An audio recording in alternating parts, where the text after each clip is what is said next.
2017, two guys met playing RuneScape, an online medieval fantasy game where kids pretend to be knights and slay dragons, launched a gambling website. Within 7 years, that website would generate more revenue than some of the oldest, most established casinos in Las Vegas. Last year alone, their platform pulled in $4.7 billion in gross gaming revenue. That's more than what Caesar's Palace, the Bellagio, and the MGM Grand combined made in the same period. Except there's no building, no dealers, no security guards, just lines of code and cryptocurrency transactions. This is the story of how two childhood friends turned crypto gambling from a sketchy internet corner into an empire that pays Drake $100 million annually just to post about it on Instagram, and how they did it by exploiting a legal loophole so obvious, so brazenly simple, that the real question isn't how they succeeded, it's why nobody stopped them. The year is 2013. Ed Craven and Bihan Tarani are barely old enough to rent a car, and they're already running an online dice game called Prime Dice that lets people gamble with Bitcoin. They met years earlier on RuneScape, where they'd created an in-game gambling system that let players wager gold coins on virtual fights between characters. The hustle was always there, waiting for the right moment to scale up.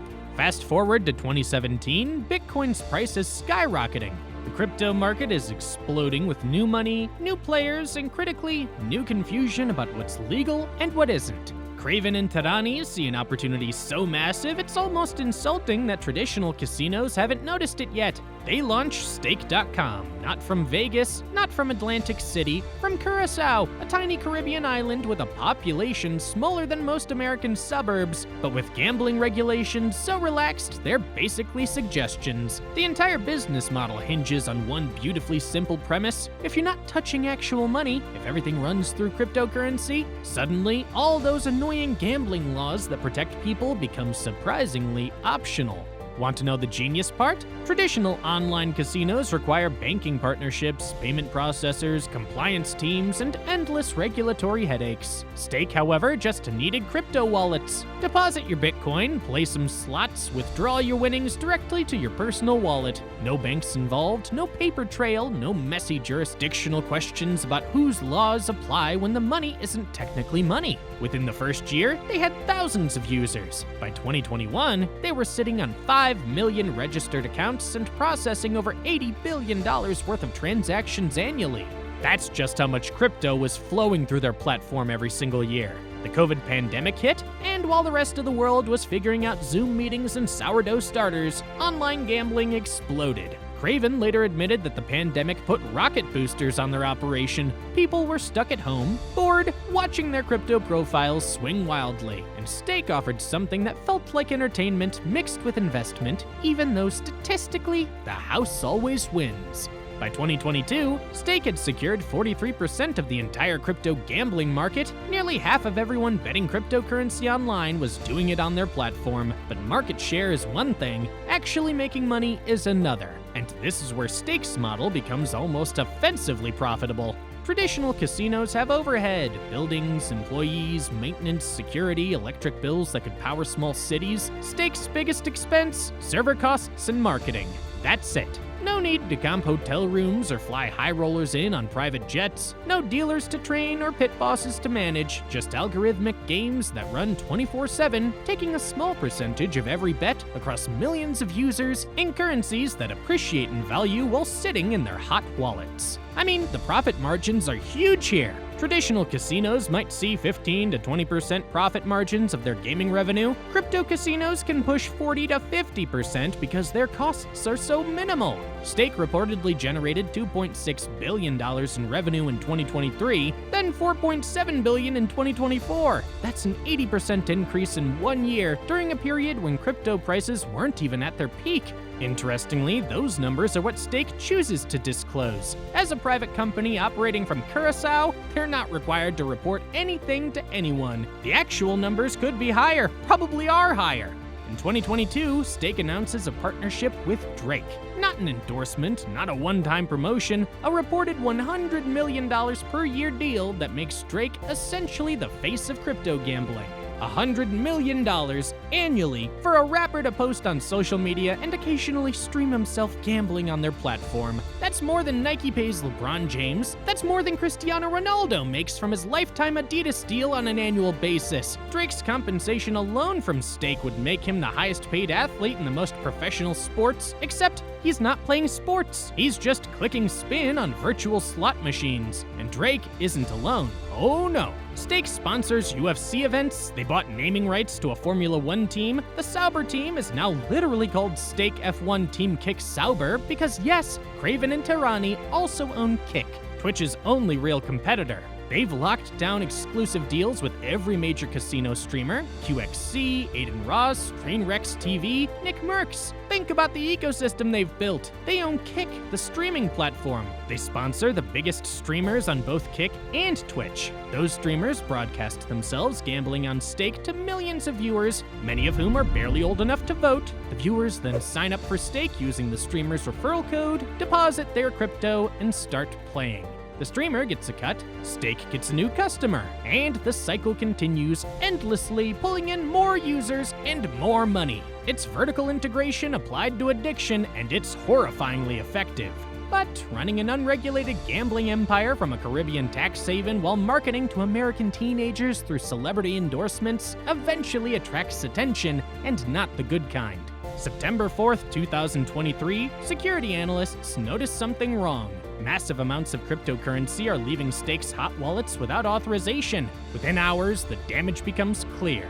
$41 million stolen in what would become one of the largest crypto casino heists in history. The attackers likely got access through social engineering, phishing scams, and malware that targeted Stake's employees. The same human vulnerability that makes traditional bank robberies possible worked perfectly well on a supposedly cutting-edge crypto platform. Stake confirmed the hack through social media because, in the world of unregulated offshore gambling, social media announcements are apparently sufficient crisis management.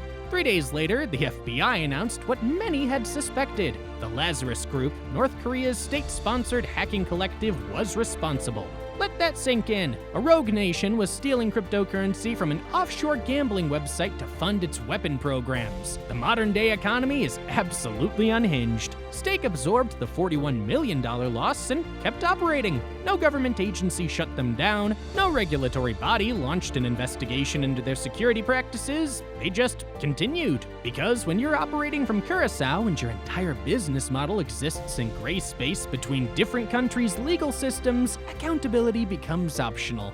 Interestingly, there's the lawsuit nobody talks about. June 2023, just months before the hack, a federal judge in Manhattan dismissed a $580 million lawsuit against Stake. The plaintiff, Christopher Freeman, claimed he was an early associate of Craven and Tirani who got cut out of the business through illegal tactics. The case was dismissed on jurisdictional grounds because, of course, how do you sue a company that technically exists nowhere and everywhere simultaneously?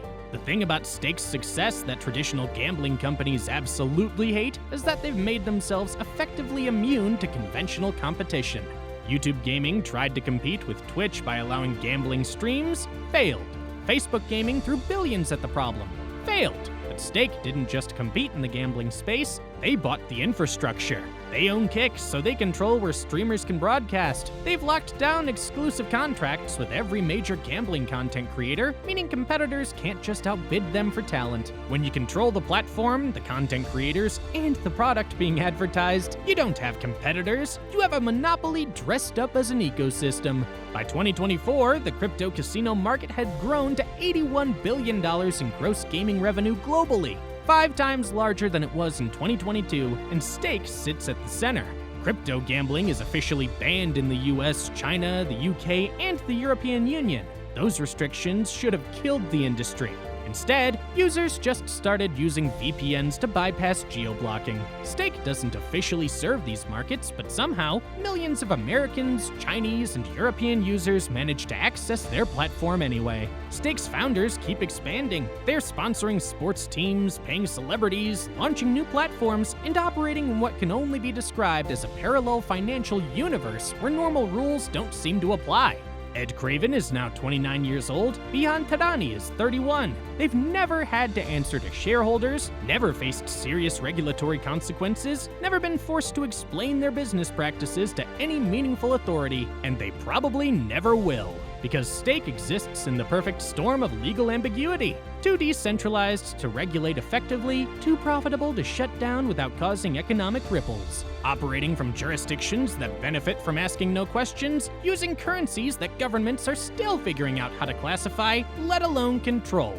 As we sit here in 2025, Stake accounts for a staggering portion of all online crypto gambling activity. The live video streaming market, fueled largely by gambling content, has exploded from $30 billion in 2016 to a projected $185 billion by 2027. By the time lawmakers started asking the right questions, Stake was already too big, too distributed, too embedded in the crypto ecosystem to easily dismantle. They'd built a gambling empire on the foundation of everyone else's confusion. It's still growing. 31 million users don't sign up for a platform that feels sketchy. They sign up because Stake made gambling feel normal, acceptable, cool even. When Drake posts about his wins, when F1 cars carry the Stake logo, when your favorite streamer is gambling on stream, it stops feeling like a vice and starts feeling like entertainment. The psychological normalization of online gambling to a generation that grew up watching YouTube rather than visiting casinos. You can compete with better technology, you can compete with more money. You can't compete with becoming the default option in people's minds. And for crypto gambling, Stake is the default. The template, the standard against which everything else is measured. Stake didn't just become the most profitable crypto casino online, they became the proof of concept for an entirely new model of offshore gambling that's almost impossible to regulate, incredibly profitable, and disturbingly efficient at turning casual users into regular gamblers. The question isn't whether Stake will keep dominating crypto gambling, the question is what happens when a generation grows up thinking this is normal. When gambling isn't something you travel to Vegas for, it's another app on your phone, sponsored by your favorite rapper, streamed by your favorite content creator, normalized by the sheer ubiquity of it all, Stake figured out the future of gambling, and that future is decentralized, unregulated, wildly profitable, and almost certainly unstoppable. What do you think? Drop your opinion in the comments below, and if this story intrigued you, wait until you hear about this one. Click here to watch the story now.